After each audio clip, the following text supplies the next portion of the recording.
Greetings, President Scheinberg, Board of Trustees, Mr. Goodwin, honorary degree recipients, faculty and staff, fellow graduates, family and friends. My name is Ralph Gagliardo, and I have approximately 5 minutes to speak to you, so you will be getting the redacted version of my speech today.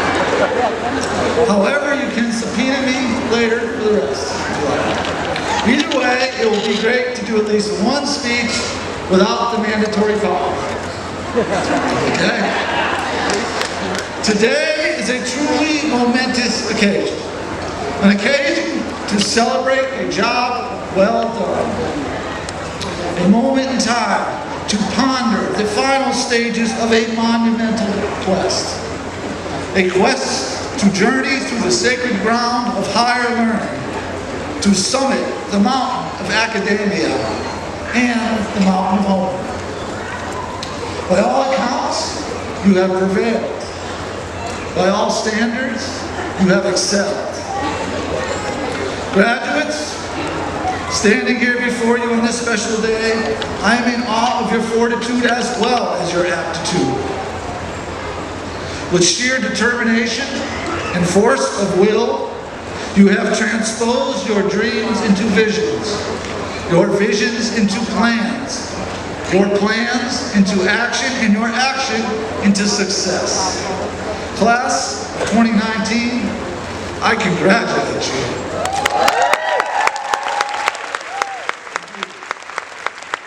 Meanwhile, even to my own amazement, I've been right there with you every step of the way.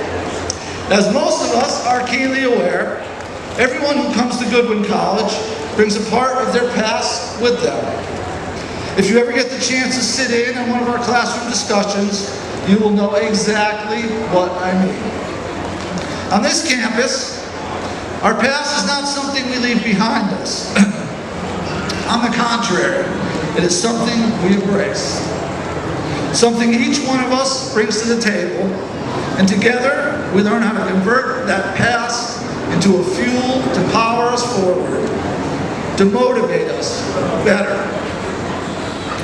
I know some of you are familiar with my history, but for the sake of those who are not, let me just say this. I could easily choose to place the blame for my past misfortunes elsewhere, as there is more than enough blame to go around. Instead, I've chosen to accept full responsibility and to acknowledge that to be human is to be fallible. Thankfully, by the grace of God, Goodwin College has given me the opportunity to be a productive and thriving member of society once again.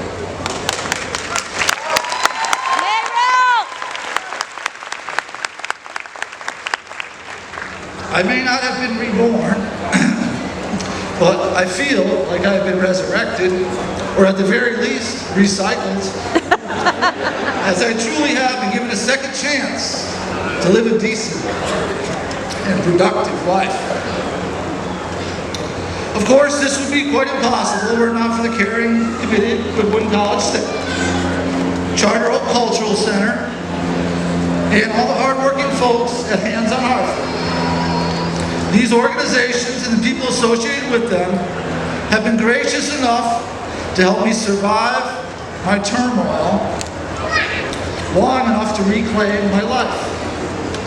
And then, as if that were not miraculous enough, presented me with this incredible opportunity to reinvent myself.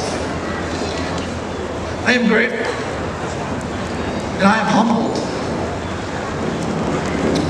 There is not one among us who can change his or her past. We all count. It is part and parcel of the human condition. However, by being here today in this present moment, we are proving through our own diligence and our own willingness to evolve, we are absolutely planning to change our futures. In my case, what you are witnessing today is nothing short of a complete 180-degree turnaround. A total metamorphosis.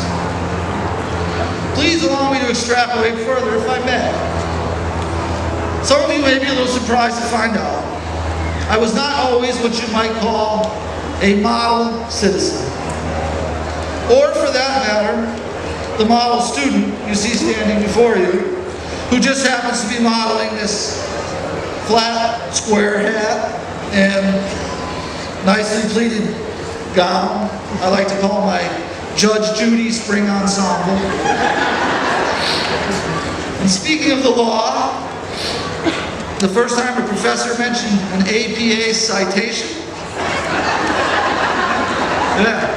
I thought it came with a court date, and I asked for a continuance. Then I ran home and called my lawyer. It cost me $300 to find out it was a typical homework assignment. I do need to explain something. Not only am I a proud member of the Goodwin College graduating class of 2019, but I am also an opioid epidemic survivor.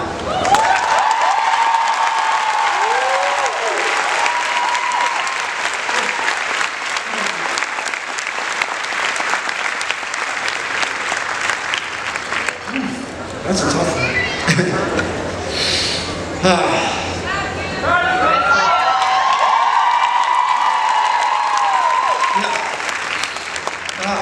And one thing I want the world to know is that I had a decent life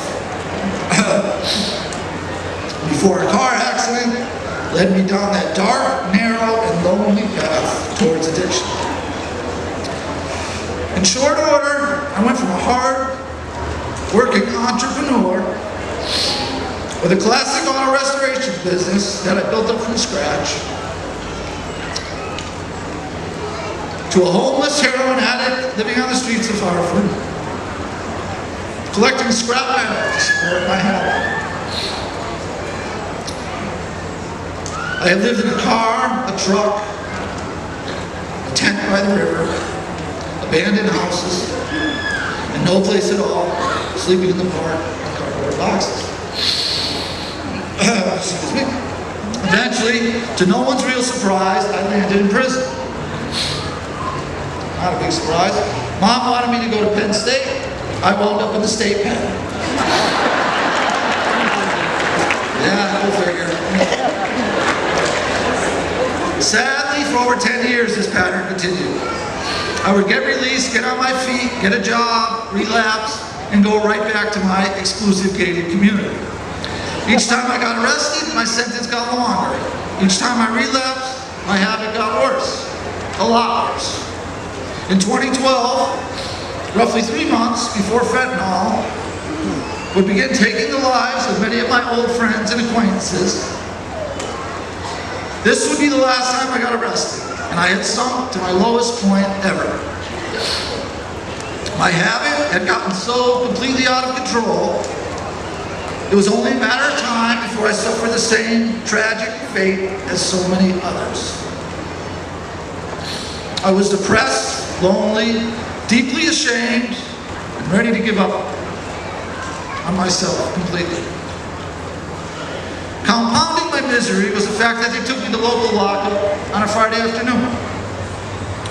Now I must tell you, there is a reason why so many opioid addicts would rather overdose than suffer through a cold turkey detox. The misery of a non-medically assisted detox is difficult to explain.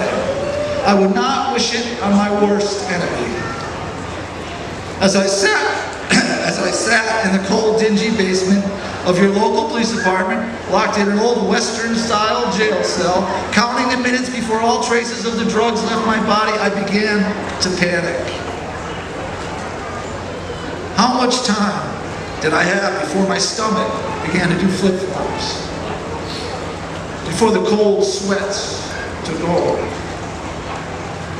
Before the last injection of drugs slowly leached out the pores of my skin, making it impossible to sit still, impossible to sleep or eat.